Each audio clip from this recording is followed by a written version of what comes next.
Here's the moment I knew I need to start thinking about my weight. I tied my shoelace.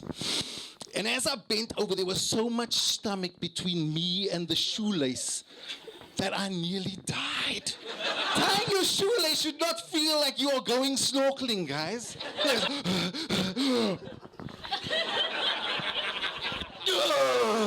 That is not a healthy sound to make after you tie a shoelace. And I love a double knot. I'm so fat I cannot make a double knot.